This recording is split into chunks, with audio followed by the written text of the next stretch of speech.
Assalamualaikum warahmatullahi wabarakatuh. Perkenalkan, saya Zina Khair. Saya dari program studi pendidikan agama Islam dari kelas A2 IA8. Di sini saya akan membuat tugas praktek mengajar mata kuliah sejarah kebudayaan Islam, yaitu dosen pengampu Bapak Dr. Andes Sukarman SPDI MPDI. Di sini saya akan mengambil materi kelas 5, yaitu tentang keteladanan Abu Bakar As-Siddiq. Langsung saja, pertama kita mengenal Abu Bakar As-Siddiq. Siapa sih Abu Bakar As-Siddiq itu? Abu Bakar As-Siddiq adalah salah satu yang termasuk dalam Khulafaur Rasyidin. Beliau adalah orang yang pertama kali masuk agama Islam. Beliau juga sosok pemimpin yang sederhana, tegas, dan jujur. Saya akan menceritakan sedikit tentang keteladanan Khalifah Abu Bakar As-Siddiq. Meski cukup singkat menjadi pemimpin, di mana hanya 2 tahun saja, namun selama itulah Abu Bakar banyak memberi keteladanan bagi umat Islam. Sebelum menjadi khalifah, ketika kaum muslimin mulai hijrah ke Madinah, Abu Bakar pergi menghadap Rasulullah SAW, dan beliau berkata kepada Rasulullah, "Wahai Rasulullah, izinkan aku untuk berhijrah." Rasulullah menjawab, "Tunggulah, semoga Allah memberi seorang teman untukmu." Kala itu, saking gembiranya Abu Bakar, beliau langsung membeli 2 ekor unta dan menggembalanya, sembari menunggu waktu untuk berhijrah. Beberapa waktu kemudian, pada waktu itu Rasulullah menemui Abu Bakar dan berkata, "Wahai Abu Bakar, sesungguhnya Allah telah mengizinkanmu berhijrah." Abu Bakar langsung bertanya kepada Rasulullah, "Bolehkah aku menemanimu, wahai Rasulullah?" Rasulullah menjawab, "Temanilah aku, wahai Abu Bakar." Seketika Abu Bakar menangis, yaitu menangis bahagia karena bisa menemani Rasulullah untuk berhijrah. Kemudian ketika waktu berhijrah telah tiba, Abu Bakar As-Siddiq mengambil semua hartanya sebagai bekal perjalanan. Dengan begitu, Abu Bakar tidak meninggalkan bekal apapun untuk keluarganya. Ia pasrahkan dengan ikhlas perlindungan keluarganya hanya kepada Allah Subhanahu wa Ta'ala. Mengingat kecintaan terhadap agamalah yang mendorong Abu Bakar untuk melakukan ini, kemudian Abu Bakar berangkat hijrah bersama Rasulullah hingga keduanya sampai di Gua Sur. Ketika Rasulullah hendak masuk ke dalam gua tersebut, Abu Bakar berkata, "Jangan wahai Rasulullah, hingga aku merasa tenang bahwa di dalam gua ini tidak ada satupun yang menyakitimu."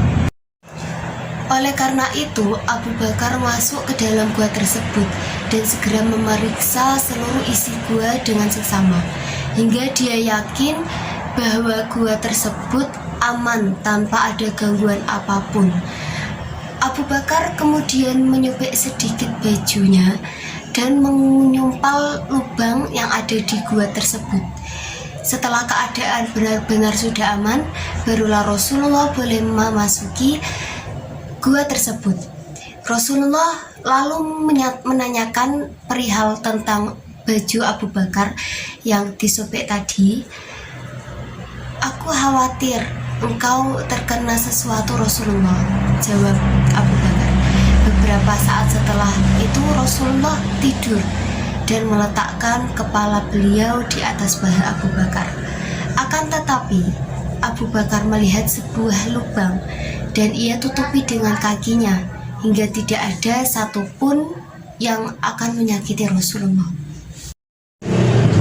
Ternyata di dalam lubang tersebut terdapat seekor kalajengking dan menyengat kaki Abu Bakar. Namun Abu Bakar sama sekali tidak mengeluarkan rasa sakit sedikit pun. Hal tersebut bertujuan agar Rasulullah tak terbangun. Karena tak kuatnya menahan rasa sakit tersebut, terpaksa Abu Bakar harus meneteskan air matanya. Seketika itu juga Rasulullah terbangun dan menanyakan keadaan Abu Bakar. Abu Bakar menjawab, "Bapak dan ibuku sebagai tebusannya." "Wahai Rasulullah, sesungguhnya aku disengat kalajengking," jawab Abu Bakar. Setelah itu Rasulullah mengusapnya dan atas izin Allah rasa sakit Abu Bakar sembuh. Dalam cerita tersebut kita dapat mengambil keteladanan Abu Bakar, yaitu yang pertama setia kawan, yaitu selalu menemani Rasulullah. Yang kedua cinta kepada agama dan Rasulullah. Yang ketiga memberikan hartanya demi agama Islam. Selanjutnya yaitu masa kepemimpinan Abu Bakar As-Siddiq. Yang pertama yaitu menertibkan gerakan kaum murtad yang keluar dari agama Islam. Maksudnya yaitu kebanyakan orang-orang yang murtad adalah mereka yang imannya masih lemah atau mereka yang baru saja masuk Islam. Selama mereka hanya taat dan patuh selama Rasulullah masih hidup. Setelah beliau wafat, mereka banyak yang keluar ke agama Islam. Yang kedua yaitu menertibkan orang-orang yang tidak mau membayar zakat.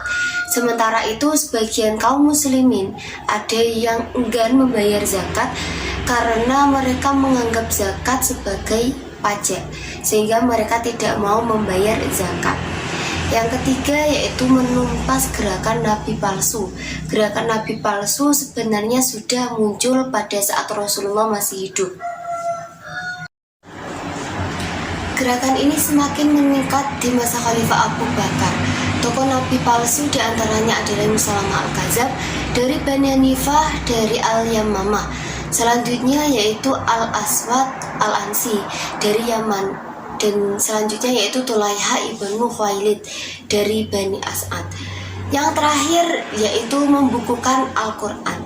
Akibat peperangan menumpas kaum murtad sehingga banyak korban, salah satunya 70 sahabat penghafal Al-Quran gugur. Hal ini mengkhawatirkan sahabat Umar bin Khattab bahwa Al-Quran ke depan sulit diajarkan karena para penghafal semakin sedikit. Untuk menjaga kemurnian Al-Quran, maka harus ditulis. Usulan ini akhirnya diterima oleh Abu Bakar. Kemudian Khalifah menunjuk Zaid bin Sabit untuk memimpin penulisan Al-Quran. Sekian praktek mengajar dari saya. Wassalamualaikum warahmatullahi wabarakatuh.